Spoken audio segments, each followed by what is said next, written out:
Pasemos a la palabra de Dios y acompáñeme a Mateo capítulo 27, Mateo capítulo 27, versos 1 y 2, y cuando lo tenga diga amén. Mateo capítulo 27, ya el penúltimo, mis amados hermanos, ya el penúltimo, Mateo capítulo 27, versos 1 y 2. Cuando lo tenga, diga amén. Muy bien, ya somos más. De todos modos está ahí en la pantalla. Y dice la palabra de Dios. Cuando llegó la mañana, todos los principales sacerdotes y ancianos del pueblo celebraron consejo para dar muerte a Jesús. Y después de atar a Jesús, lo llevaron y lo entregaron a Pilato, el gobernador. Fuertes palabras estas, pero vamos a orar. Padre, en el nombre de Jesús. Gracias, Señor amado, por el privilegio de venir a adorarte, de venir a expresar, Señor, también nuestras necesidades, nuestras inquietudes. Rogamos y suplicamos hoy, Señor, en esta tarde el auxilio y la ayuda de tu Espíritu Santo, Señor. Abre, por favor, nuestros oídos para escuchar tu palabra, nuestra mente para entender tu palabra y nuestro corazón para que tu palabra sea sembrada. Nos ponemos en tus manos y te damos las gracias. En el nombre de Jesús, amén y amén. Gloria a Dios, amado hermano. El tema que quiero tratar con usted esta tarde le hemos puesto el juicio del justo. El juicio del justo. Le hemos puesto así, mis amados hermanos, porque Jesús es el único justo perfecto que ha estado en esta tierra. Y el único justo que ha estado en esta tierra es al que inocentemente han entregado a juicio y lo han condenado a muerte. Es la ironía de la humanidad, donde se supone que a veces la justicia debe de ser repartida o dada de manera equitativa, pero resulta que la justicia es imputada al que es inocente. Y bueno, muchos casos se han dado así a lo largo de la historia, donde resulta que el inocente es el que paga y el culpable es el que sale libre. Creo que es una historia que constantemente se ha repetido a lo largo del caminar de la humanidad en este mundo. Y estos versos, mis amados hermanos, muestran y reflejan el sometimiento de Jesús a la voluntad divina de Dios para ser entregado por nuestros pecados. Si se recuerda, el capítulo pasado ya habían venido por Jesús. Si se recuerda, dice la Biblia que vino una multitud, vinieron con palos, con espadas, y Jesús les dice: como un ladrón vienen contra mí. Y se lo llevan, y lo llevan al templo para hacerle un juicio religioso. Jesús tuvo dos clases de juicios. El juicio religioso,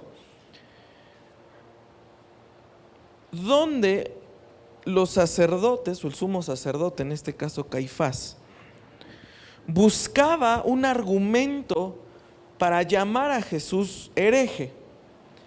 Y el hereje, según la ley de Moisés, tenía que ser muerto. Entonces lo que Caifás estaba buscando es: necesitamos un argumento para matar a Jesús, necesitamos un argumento para enjuiciar a Jesús y que podamos matarlo. Era ese juicio religioso. En ese sentido, mis amados hermanos, dice la Escritura que había mucha gente que vino a testificar, pero se contradecían, hasta que llegaron dos testigos que eran falsos, pero eso sí se pusieron de acuerdo. Y dice la Biblia que llegaron a decir: yo lo escuché decir que él puede destruir el templo y levantarlo en 3 días. Y eso fue lo que causó un alboroto, y dijeron: ya tenemos ese argumento, y este hombre, además de ser un hereje y un falso profeta, es un destructor. ¿Pero qué cree? Los judíos no podían darle muerte, porque recuérdense que en ese tiempo Israel estaba bajo dominio romano. Entonces, aunque se respetaban las leyes religiosas judías en ese tiempo, aunque se respetaba su religión, sus costumbres, mire, Roma fue tan buena onda con ellos que hasta un templo les dieron, gestionado por Herodes. Mandó a construir un templo que se dice que era igual o más glorioso que el templo que había hecho Salomón. Entonces era un templo bastante grande. Y el hecho de que un hombre dijera: yo voy a destruir el templo y reedificarlo en 3 días, estaban atentando contra el centro religioso más importante de la religión judía. El hecho de que alguien dijera: yo voy a destruir su templo, era lo equivalente a decir: voy a exterminar a los judíos. Era algo gravísimo. Entonces, el falso testimonio que le levantaron a Jesús era igual de grave, mis amados hermanos. Pero los judíos no podían tomar justicia por su propia mano y matarlo. Tenían que ir ante el gobernador de Palestina y solicitar que se le diera muerte a esa persona, porque estaba rompiendo con las leyes judías. Es por eso que el Señor Jesús pasó por 2 procesos judiciales, si lo podemos llamar. Uno religioso y el otro sí fue de carácter político. Entonces Mateo 27 comienza enseñándonos que una vez Jesús terminó su juicio religioso, lo llevan para tener un juicio político, ahora con Pilatos. Pilatos no era judío, era romano. Él no era ni judío de religión, para que me entienda. Los romanos tenían una religión muy extraña, era el politeísmo, pero adoraban a todos los dioses que ellos podían adorar, porque no vaya a ser que uno se enoje y les quite el imperio. Entonces ellos tenían altares a todos los dioses que se encontraban, para decir: pues quiero estar bien con el dios de fulano y con el dios de mengano, porque no vaya a ser que ninguno se enoje y nos vaya a quitar el imperio, ¿no? Entonces, al respecto de esto, mis amados hermanos, Jesús es entregado a Pilatos.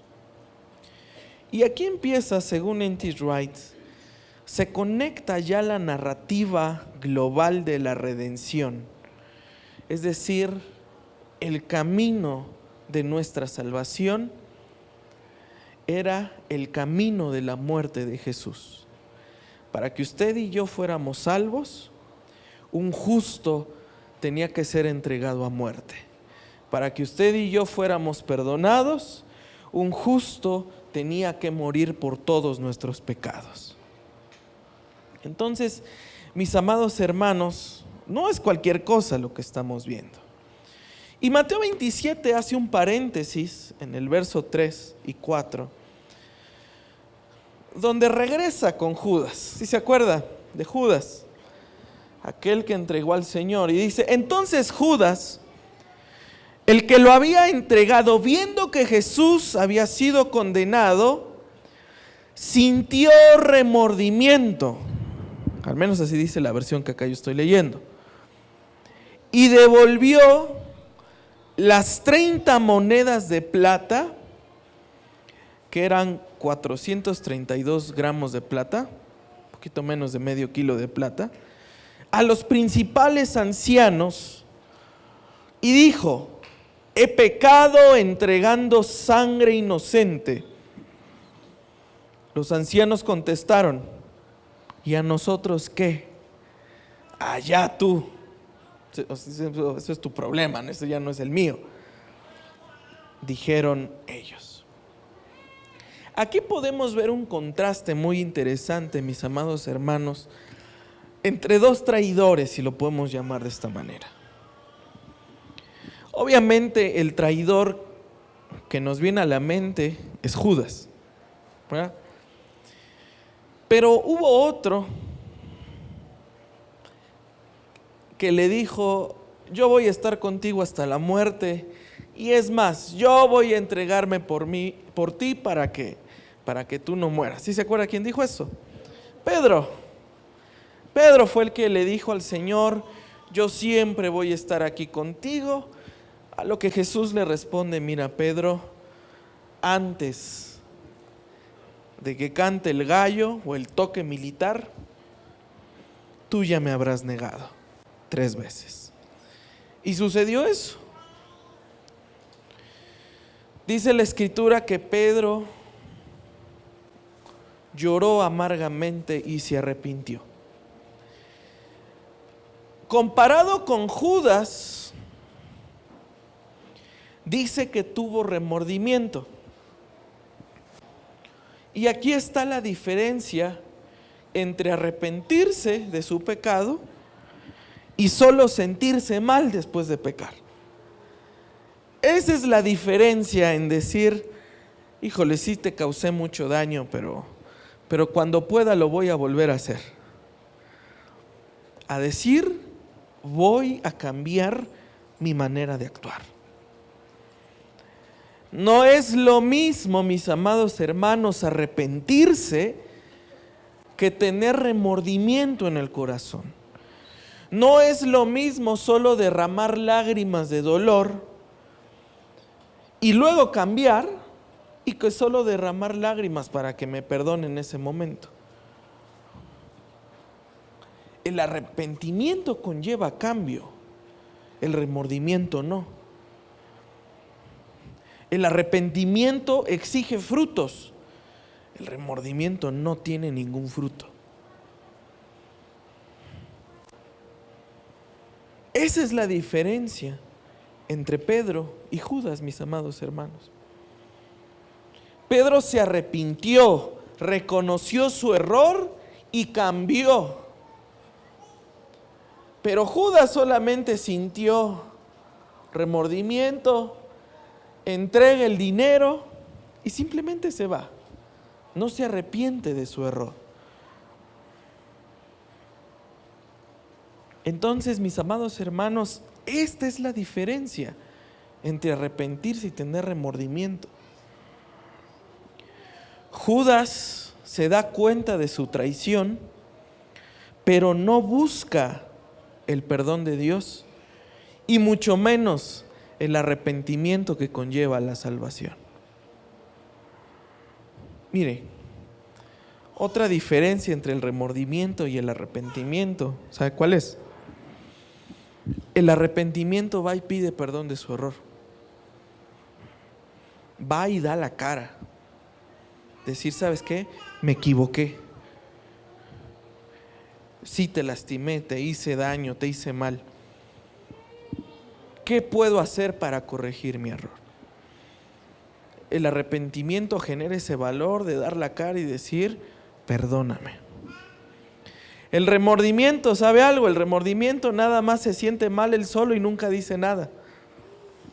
Nada más es: ay, sí, la regué. Y pues ya ni modo. Ya lo hecho está. ¿Verdad? Efectivamente, a veces los errores traen consecuencias. A veces los errores, uno carga con esa consecuencia poco, mucho tiempo, depende del error, ¿verdad? Pero el arrepentido va y dice: estoy dispuesto a cargar con esas consecuencias y te pido perdón por lo que hice. El que solo tiene remordimiento simplemente se queda callado para él mismo.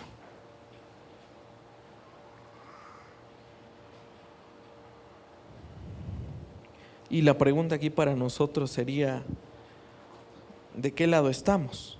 ¿No? ¿De qué lado estamos nosotros? Porque si bien, mis amados hermanos, muchos de nosotros, más bien todos hemos cometido errores, ¿verdad? ¿De cuántos de todos esos errores que hemos cometido, de cuántos pedimos perdón, amado hermano? Ahí se pone buena la cosa, porque nadie está exento de cometer errores. Pero de todos esos errores, vamos con aquel hermano, hermana, papá, mamá, cónyuge, hijo, hija, papá, lo que sea, a decir perdón porque me equivoqué.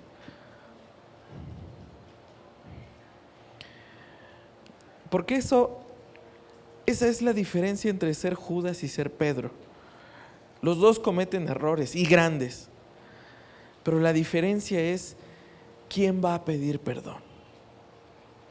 ¿Quién va a decir, sí me equivoqué, perdóname?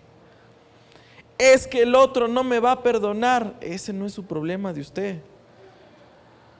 Usted va, pide perdón, y si el otro reacciona bien o reacciona mal, usted no tiene control sobre la otra persona, pero sí tiene control sobre sus actos, sí tiene control sobre sus acciones. Es que no me va a querer ni hablar. Bueno, eso ya déjeselo a él. Pero usted va y pide perdón. ¿Lo perdona o no lo perdona? Eso sabe a quién le corresponde. A Dios. Eso le corresponde al Señor. Deje que ya Dios trate con él. Porque una cosa es no saber pedir perdón, que ese es un problema a tratar. Y otro problema a tratar del otro lado es aprender a perdonar. La restauración es la conexión entre esas dos fases. Aprender a pedir perdón y aprender a perdonar. Cuando esas dos se conectan, forman la restauración y la reconciliación. Bueno, sí, la reconciliación es después. La reconciliación es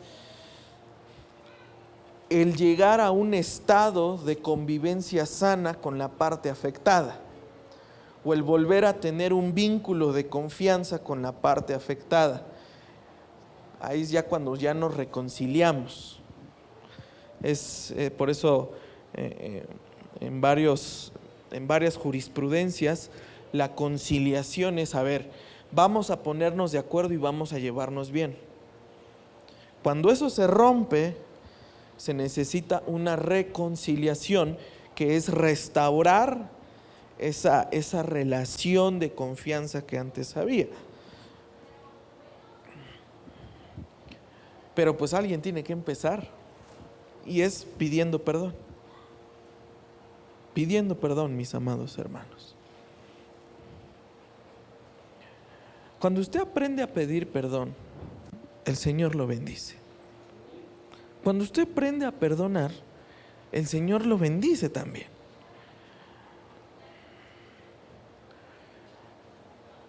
Dice la Escritura, y lo leímos y lo enseñamos a lo largo de este estudio de Mateo, que cuando uno da la ofrenda, y dice la Escritura, y te acuerdas que tu hermano hizo algo contra ti, deja tu ofrenda en el altar y ve y reconcíliate con tu hermano. En pocas palabras, para que la bendición de Dios se abran los cielos para mi vida, yo necesito estar bien con mi hermano. Yo necesito estar bien con mis padres. El primer mandamiento con promesa: honra a tu padre y a tu madre para que te vaya bien y para que tus días sean largos, dice. dice la Escritura. Entonces, ¿qué pasa con aquellos que no están bien con sus padres? Y luego vienen con uno, pastor, es que me va mal en todo lo que hago. Y no necesariamente es porque el mundo esté contra él, sino porque trae cosas en su vida arrastrando que impiden que la bendición de Dios llegue a su vida. Eso es estar entre los Judas y los Pedros, mis amados hermanos.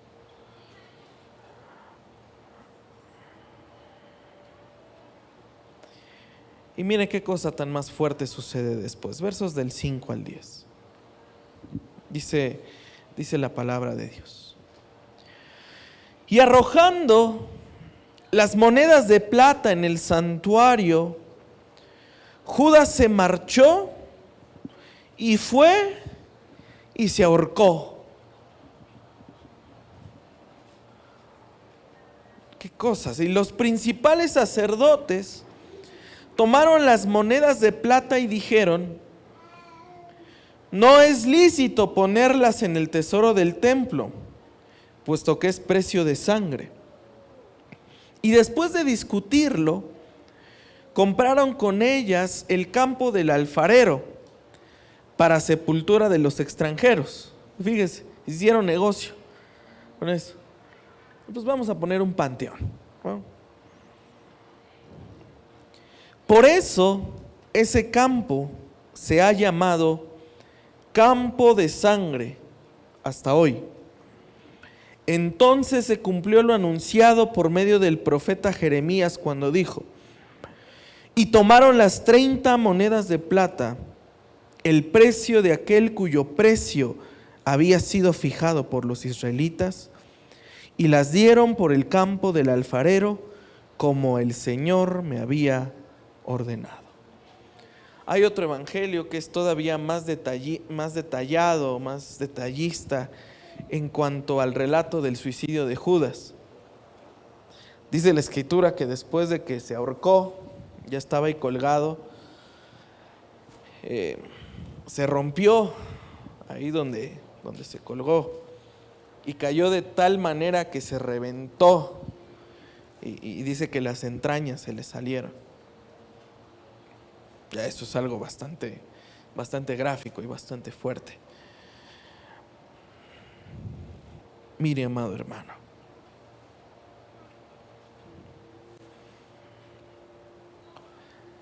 aprender a pedir perdón es tan importante porque es la liberación de la culpa del error que se cometió.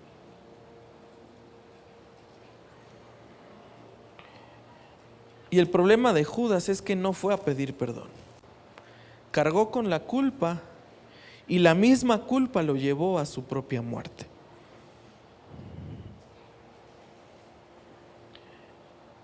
En este sentido, mis amados hermanos, el acto que cometió Judas fue un acto pecaminoso. Fue un acto que en lugar de buscar la restauración con Dios, se ahorca como una expresión de desesperación.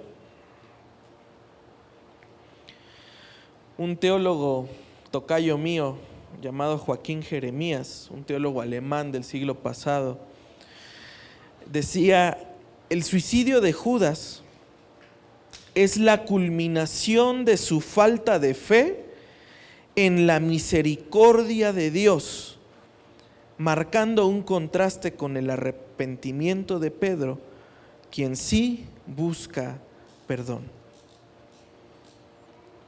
Es decir, que el suicidio de Judas es un acto de falta de fe. Es un acto de decir: no hay nadie quien me pueda perdonar y me llevo la culpa hasta la muerte. Eso es falta de fe, mis amados hermanos. Judas nunca creyó en la misericordia de Dios, pero sí echaba fuera demonios. Por eso le repito, los dones que usted pueda tener o que cualquier persona pueda tener, no significa que tienen una buena relación con Dios. Porque el diablo también, si quiere, puede hacer milagros. El diablo, si quiere, puede sanar enfermos.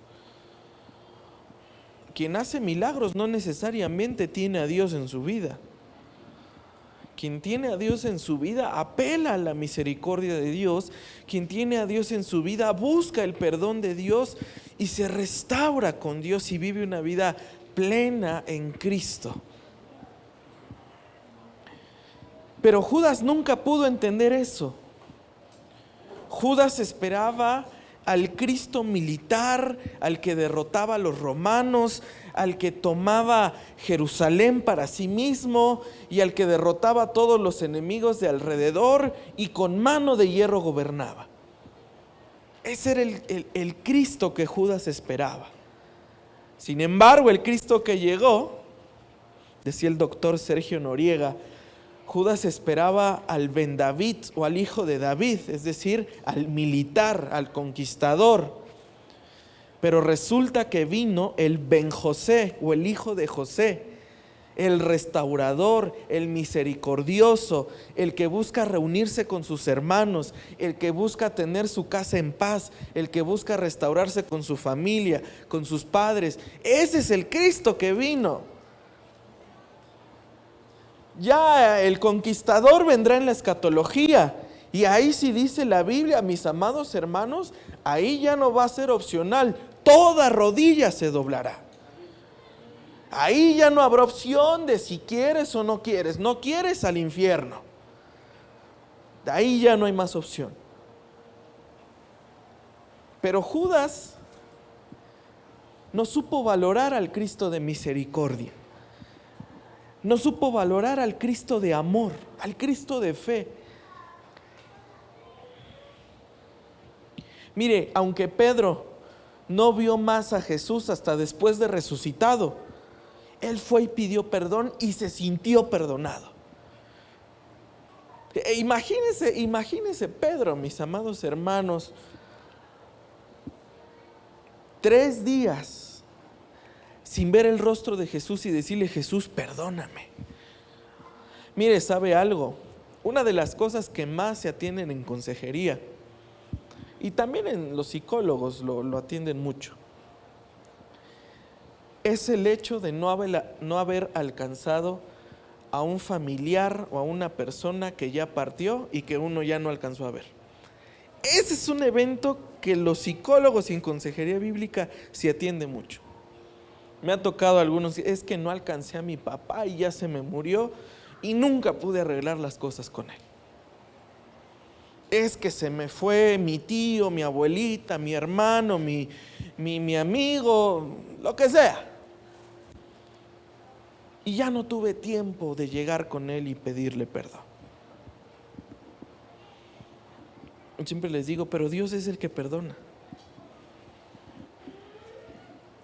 Dios es el que decreta el perdón. Y si tú le dices: Señor, cometí un error con mi hermano, con mi padre, con mi cónyuge, con mi hijo, y ya no lo pude ver, pero tú eres el que perdona, y a ti te entrego esta carga. Dios libera esa carga. Fue lo que Pedro hizo. Ya no vio el rostro de Jesús. Y es más, hasta pasando la resurrección, la primera conversación que tiene con Pedro, no se vuelve a tocar el tema de que lo negó. Ahora Jesús, en amor y misericordia, Jesús le pregunta: oye, Pedro, ¿me amas? No llegó Jesús a decirle: te dije, Pedro, bien te dije, traidor, y todavía que yo te di las llaves y me negaste. ¿Verdad que no? Nunca le reprochó nada el Señor. Ahí le va un tip para los que les toca perdonar. Si usted perdona, ya no se vale reprochar. ¿Te acuerdas que yo te perdoné esto? No, ya, si ya perdonó, el tema no se vuelve a tocar.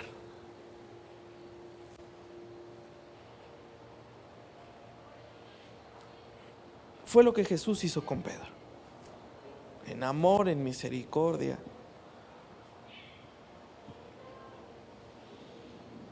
y le cambia la conversación completamente. Y ahora a Pedro, aparte de ser el que tiene las llaves del reino, Jesús lo gradúa como el primer pastor al estilo del Nuevo Testamento. Si me amas, apacienta mis ovejas.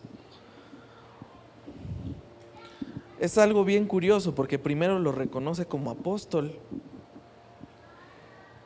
pero hasta el último lo gradúa como pastor.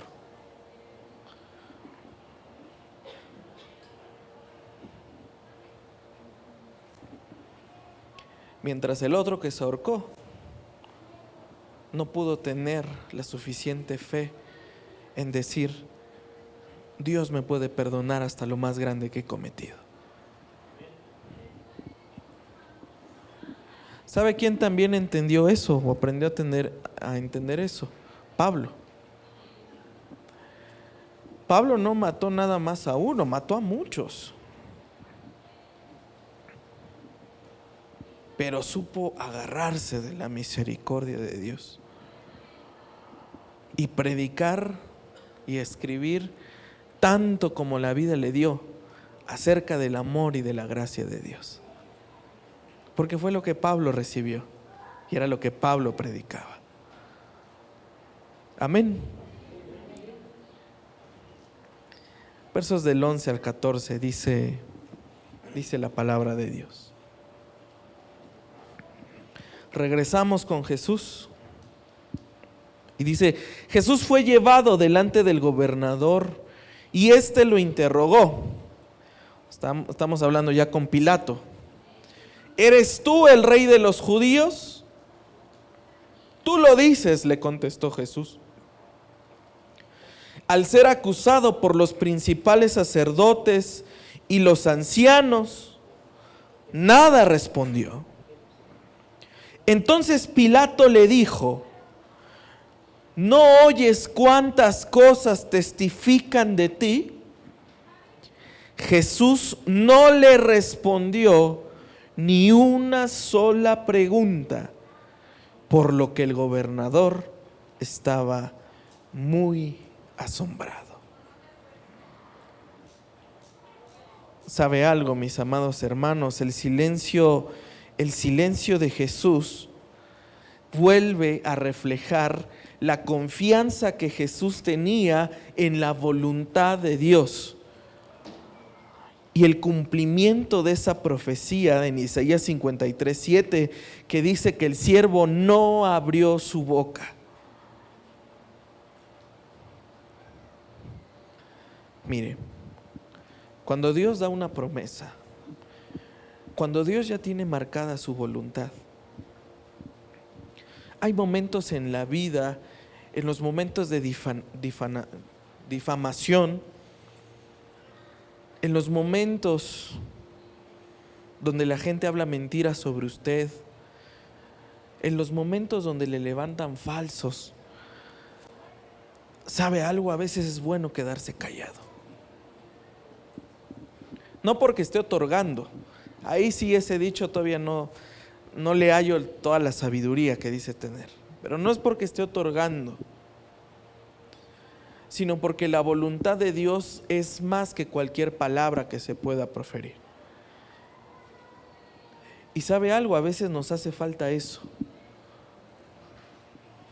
aprender a estar callados en medio de la adversidad. ¿Sabe qué otra cosa nos enseñó Jesús? Aprender a dormirse en medio de la tormenta. Aprender a tener paz en medio de la tormenta.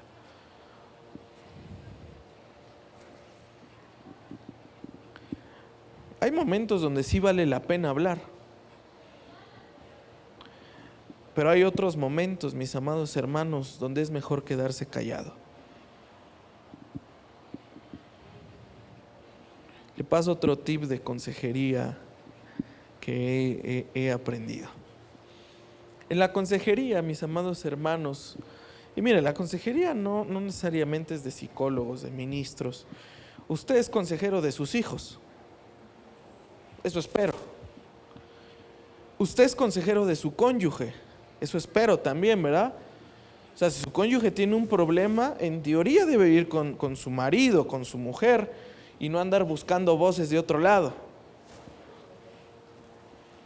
Déjeme decirle algo, aprenda a escuchar.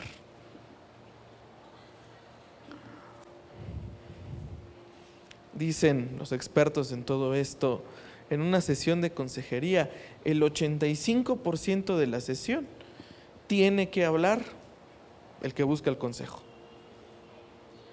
Hay que dejarlo hablar. Y llorar si va a llorar, ¿verdad? Hay que dejarlo. Porque sabe, hay gente que más que un consejo, ¿sabe qué necesita? Ser escuchados. Ser escuchados. Y al último, a veces el consejo es tan sencillo y uno lo tiene que dar. Y a mí me ha tocado estar en la silla del aconsejado y es hablar. Y a veces a mí me decían, ¿y qué crees que tienes que hacer? No, pues esto, ve y hazlo. Se acabó la sesión de consejería. Aprende a escuchar. Mucha de la gente que acusaba a Jesús buscaba sus 5 momentos de fama para decir, yo enjuicié a Jesús, yo hice que crucifica. ¿Por qué? Porque a veces la gente quiere tener su estrellita en medio de este mundo, a veces tan insignificante. Y como la voluntad de Dios es más grande, por eso le digo, a veces vale la pena quedarse callado. Y si es contra usted, mejor. Porque Dios es el que va a hacer justicia por usted. Porque Dios es el que va a salir por usted. Porque Dios es el que lo va a defender.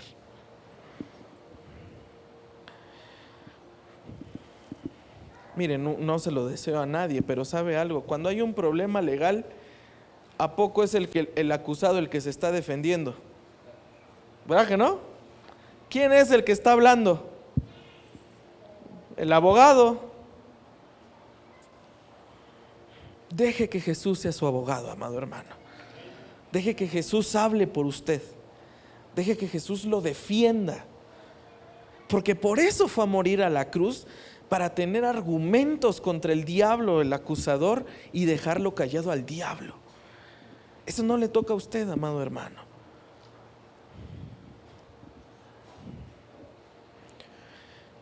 Decía Hudson Taylor, uno de los más grandes predicadores estadounidenses en el siglo XIX, que la mayor expresión de fe que una persona puede tener en su vida es sentarse tranquilamente y no decir nada. Eso decía Hudson Taylor, que era la mayor expresión de fe. Sentarse en paz y callarse y dejar que Dios obre. Esa es la mejor expresión de fe que una persona puede tener. Aprender a esperar en Dios.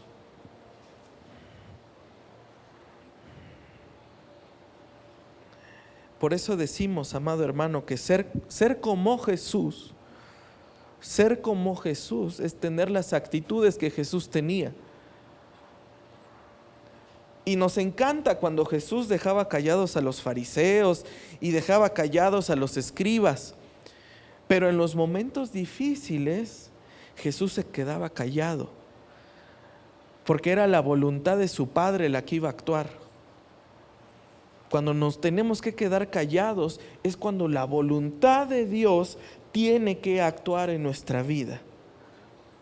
Y no puede andar chocando nuestras palabras con las palabras de la voluntad de Dios. Deje que Dios sea su abogado contra ese diablo, que no es su esposa, ¿verdad? No es su esposa ese diablo, es otra persona.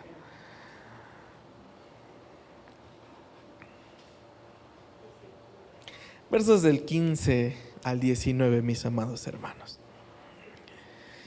Ahora bien, En cada fiesta el gobernador acostumbraba soltar un preso al pueblo, el que ellos quisieran.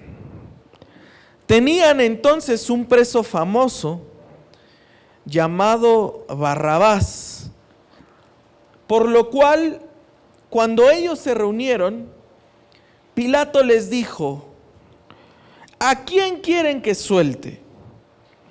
¿A Barrabás o a Jesús llamado el Cristo? Porque él sabía que lo habían entregado por envidia. Y estando Pilato sentado en el tribunal, su mujer le mandó aviso diciendo: no tengas nada que ver con ese justo, porque hoy he sufrido mucho en sueños por causa de él. Miren, en la fiesta de la Pascua, recuérdese que estamos cerca de la fiesta de la Pascua, en Roma, o el gobernador romano, tenía la costumbre de soltar un preso. Sí, cuando dice en la fiesta, especialmente era la fiesta de la Pascua. Y se tenía acostumbrado llamar a la multitud ante el tribunal de Pilato, y el gobernador decía: pues bueno, llegó la fiesta, tienen derecho a soltar a uno. Y en este caso fue Jesús y Barrabás. Algo bien interesante es que su esposa manda a llamar a Pilato, ¿no? Aquí es una nota histórica bien particular, como la esposa de Pilato le dice: mira, te recomiendo que prácticamente, voy a parafrasear, que te laves las manos de lo que vayan a hacer con Jesús. Porque he tenido pesadillas en la noche por causa de él. Entonces, lo que le vayas a hacer a él nos va a pasar a nosotros, en pocas palabras. Si le haces algo a él, nos va a tocar a nosotros. Entonces, te recomiendo que con Jesús no te metas. ¿Se da cuenta cómo incluso por atrás viene la justicia de Dios? Digo, la justicia de Dios no liberó a Jesús, porque no tenía que ser liberado, si no había salvación. Pero hasta los inconversos sabían que Jesús era inocente. Hasta los que no tenían fe en Jesús sabían que Jesús era inocente. ¿Sabe algo? Cuando la gente atente contra usted, va a haber otros que van a salir en favor de usted. Y no necesariamente amigos, no necesariamente cristianos. Gente que a lo mejor no tiene nada que ver con usted y que diga: yo conozco que esta persona es una gente de bien. Pero sabe, esto pasa cuando uno se queda callado. Cuando uno aprende a decir: Señor, dejo esto en tus manos.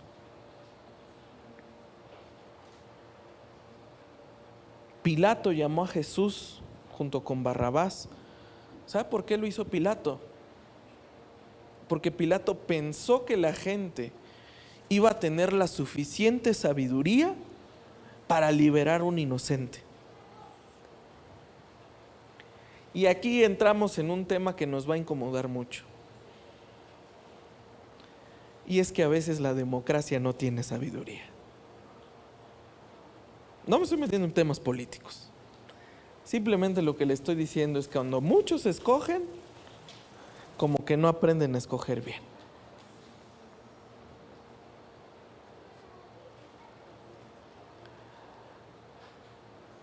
¿Sabe por qué, mi amado hermano? La Biblia dice en Romanos, que a su vez está citando Salmos, donde dice la Escritura: no hay justo ni aún uno. No hay quien haga el bien y no hay quien busque a Dios, ni tan solo uno. ¿Sabe qué estaba enseñando el apóstol Pablo y el rey David en los Salmos?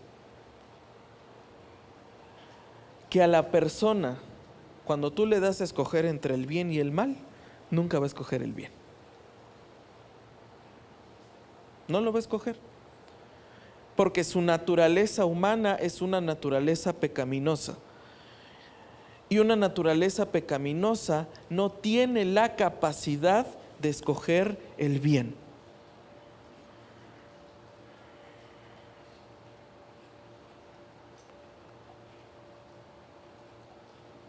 Jesús representa la salvación y Barrabás representa la perdición. ¿Sabe qué escogieron? La perdición. Escogieron la perdición.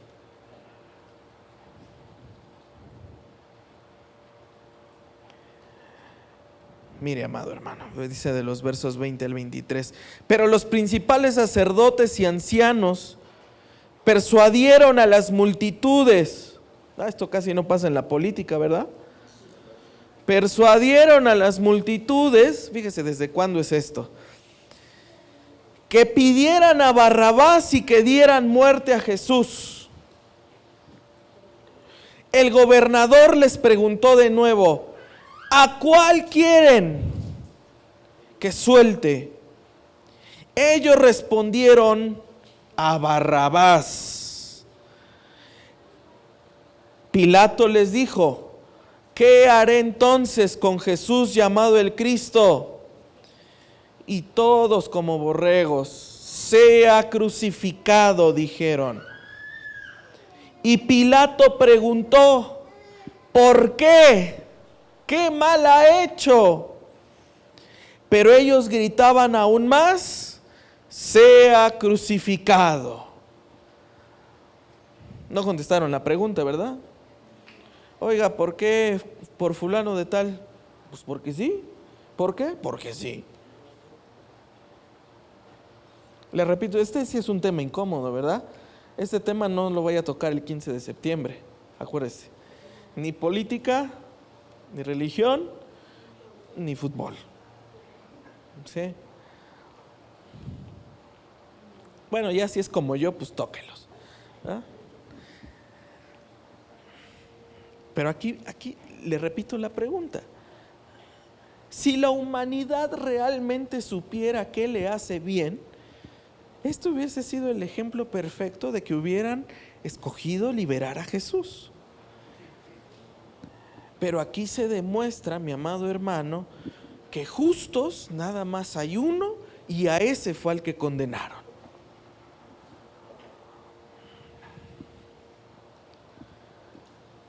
Me fascina mucho una canción de Torre Fuerte.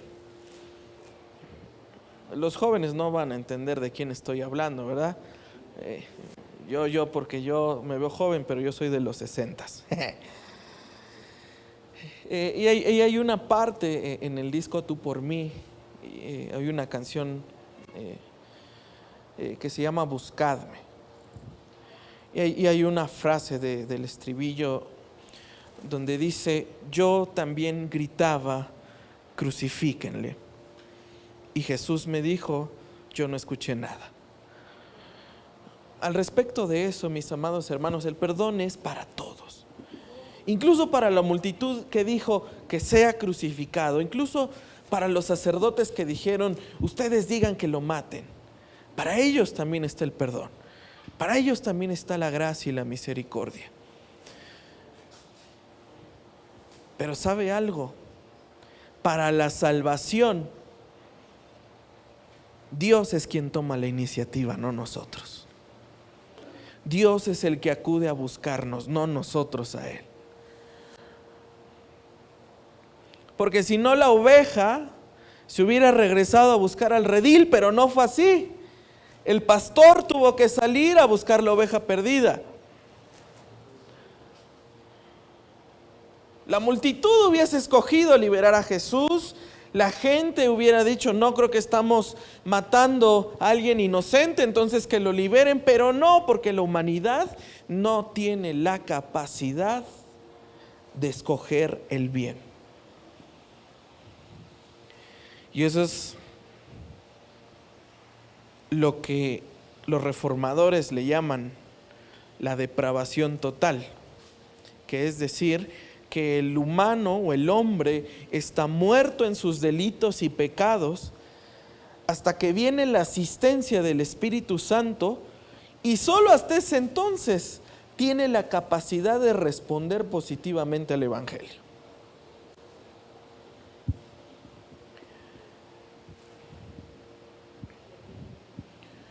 ¿Por qué es así? Por este simple ejemplo. Si la humanidad diera el primer paso, hubieran escogido a Jesús. Si el hombre de verdaderamente tuviera la capacidad de hacer el bien, hubiesen escogido a Jesús. Pero no, se dejaron manipular, mis amados hermanos. Dice D.A. Carson, la manipulación de los sacerdotes para con la multitud refleja la ceguera espiritual y la profunda resistencia de aceptar a Jesús como el Mesías. ¿Cómo es que alguien dice que es el Salvador? ¿Cómo es que alguien dice que me va a perdonar? Yo soy dueño de mi propio destino. No es así, mis amados hermanos. Cuando escogen a Barrabás, es el ejemplo más grande en el Evangelio de Mateo, donde se demuestra que la humanidad no tiene ni tendrá la capacidad de aprender a escoger lo que es bueno. Puede chocar, a lo mejor no está de acuerdo conmigo, pero le repito, podríamos dar muchos ejemplos en la Biblia donde cuando a la humanidad le dan a escoger entre lo bueno y lo malo, siempre escogen lo malo. Siempre. ¿El trabajador o el huevón? El huevón. ¿Ya? Perdóneme, no me la pude aguantar. ¿No? Y aquí está.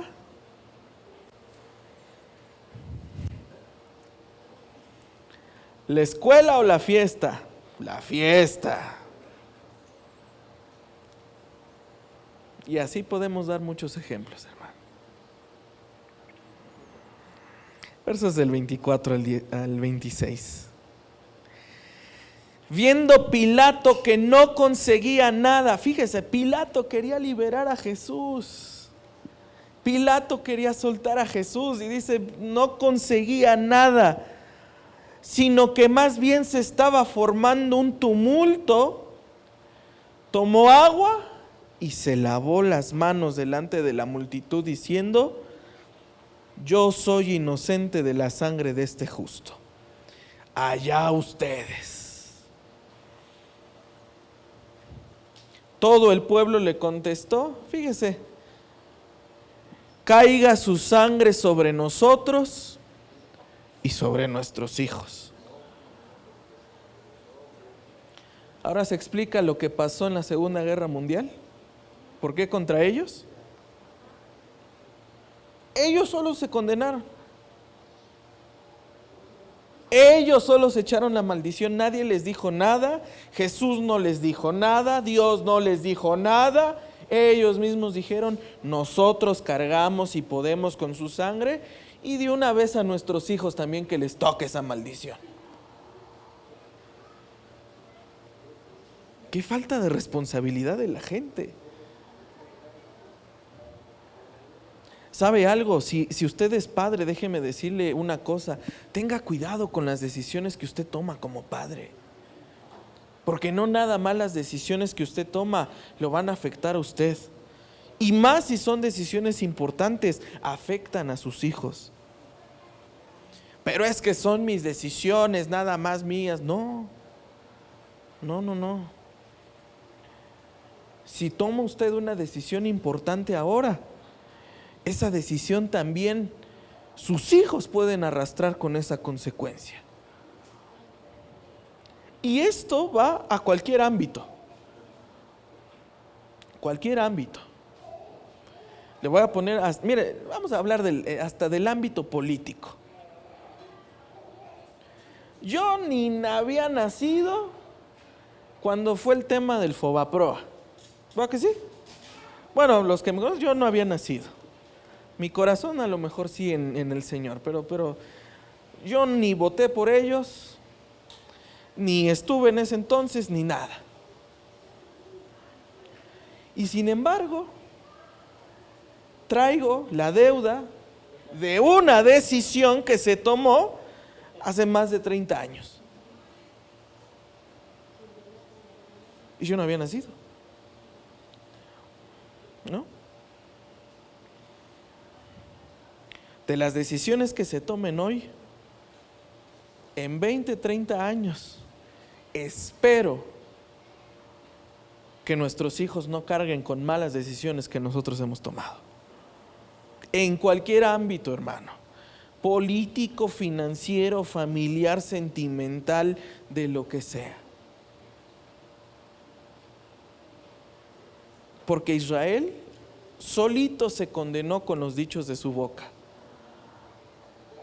Dios no les pidió nada, Dios no les dijo nada, y sin embargo, ellos mismos acarrearon la consecuencia por generaciones diciendo que la sangre de Jesús caiga sobre nosotros y sobre nuestros hijos.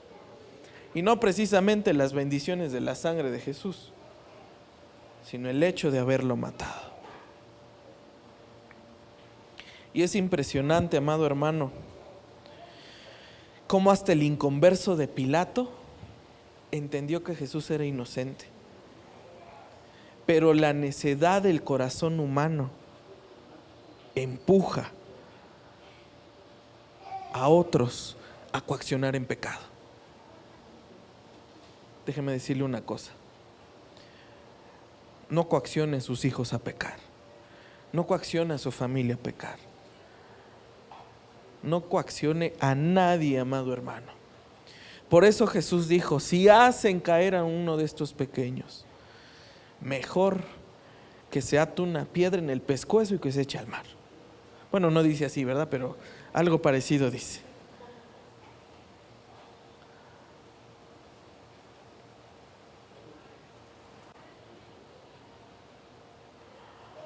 A veces necesitamos un poquito ser más como Pilatos, en el sentido de sentarse desde afuera a ver la situación y decir, no lo que escogen muchos necesariamente es lo mejor.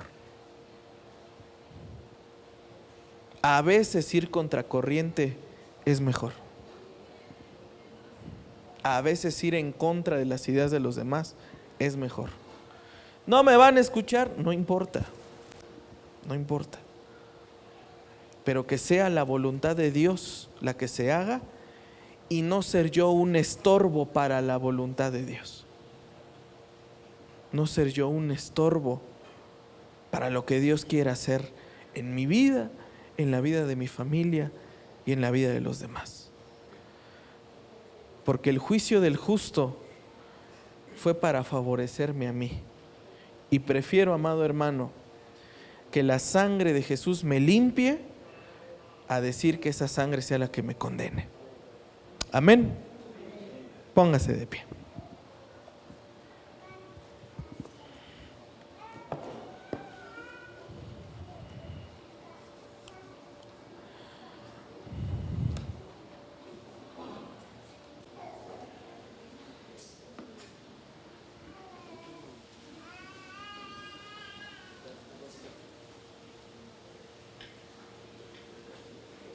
Póngase de pie, amado hermano, vamos a orar.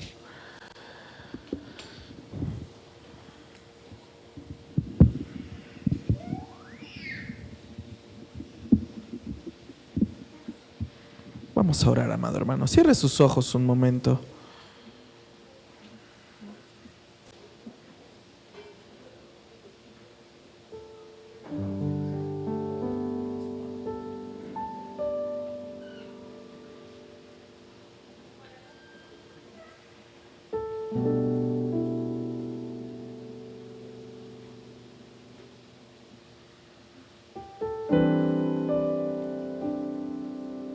Cierre sus ojos, amado hermano,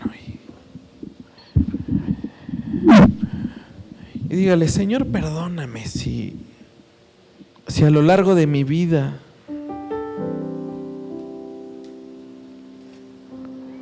no he valorado tu sacrificio por mí.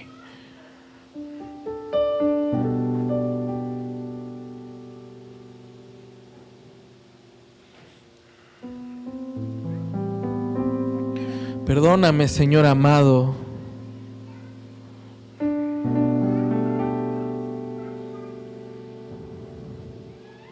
si mi corazón, Señor, se ha desviado junto con el de los demás.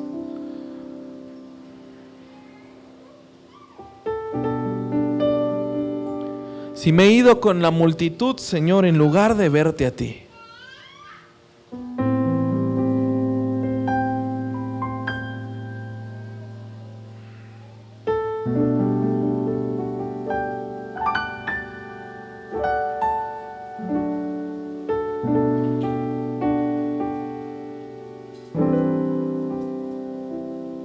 Perdóname, Señor. Si no he valorado, Señor, tu sacrificio en la cruz, perdóname, Señor.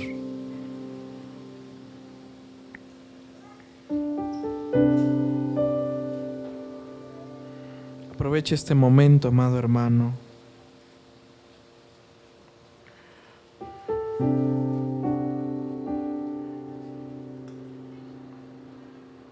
Dígale: Señor, necesito de ti.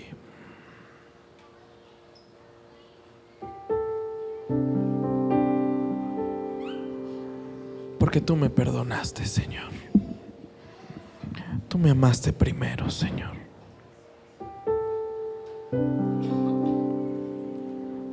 Levante sus manos un momentito. Y si se sabe este canto, dígalo hacia el Señor. Y vengo a rendirme a tus pies, agradecido, Señor, me perdonaste, cambiaste mi corazón,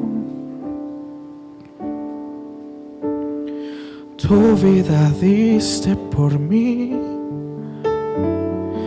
en una muerte tan cruel, porque me amaste, siendo yo un vil pecador. Quiero postrarme ante ti, Jesús, y en silencio reconocer que tu amor por mí no merezco. Mi Jesús, mi amado, quiero postrarme ante ti para adorar. Mi Jesús, mi amado, quiero regar con mis lágrimas tus pies. Quiero besarlos y así permanecer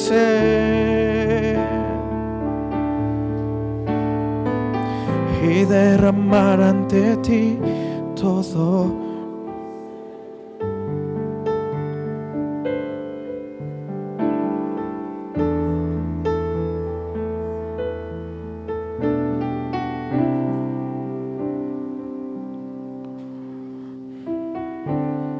Dígale: vengo a rendirme, Señor. Vengo a rendirme a tus pies, agradecido, Señor, me perdonaste, cambiaste mi corazón, tu vida diste por mí, en una muerte tan cruel, porque me amaste, siendo yo un vil pecador. Quiero quiero postrarme ante ti, Jesús, y en silencio reconocer que tu amor por mí no merezco. Mi Jesús, mi amado, quiero postrarme ante ti para adorar. Mi Jesús, mi amado, quiero regar con mis lágrimas tus pies.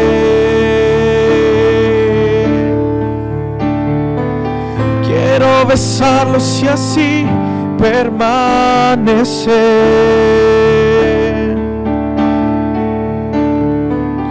y derramar ante ti todo mi ser. Una vez más, dígale: mi Jesús, mi Jesús, mi amado, quiero postrarme ante ti para adorar. Mi Jesús, mi amado, quiero regar con mis lágrimas tus pies.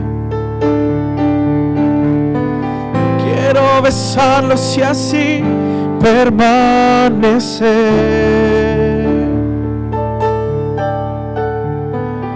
y derramar ante ti todo mi ser.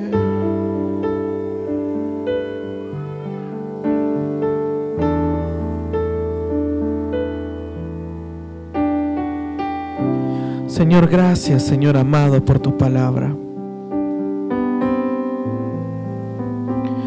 Porque el justo fue puesto a condenación de muerte por nosotros los injustos. Porque el Cordero de Dios no abrió su boca, sino que se quedó callado y fue obediente hasta su muerte y la muerte en la cruz del Calvario. Porque el justo Jesús fue puesto en favor de todos nosotros. Gracias, Señor. Gracias, Señor amado.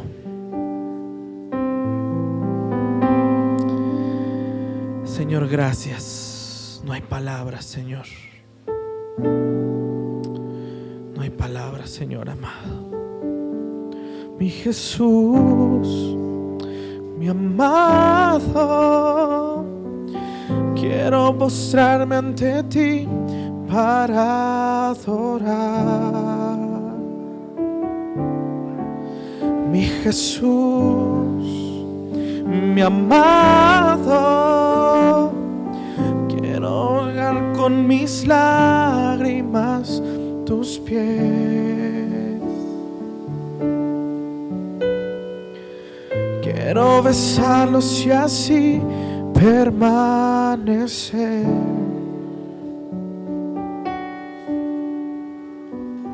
y derramar ante ti todo mi ser. Con su voz dígale: mi Jesús, mi amado, quiero postrarme ante ti para adorar. Mi Jesús, mi amado, quiero regar con mis lágrimas tus pies. Quiero besarlos y así permanecer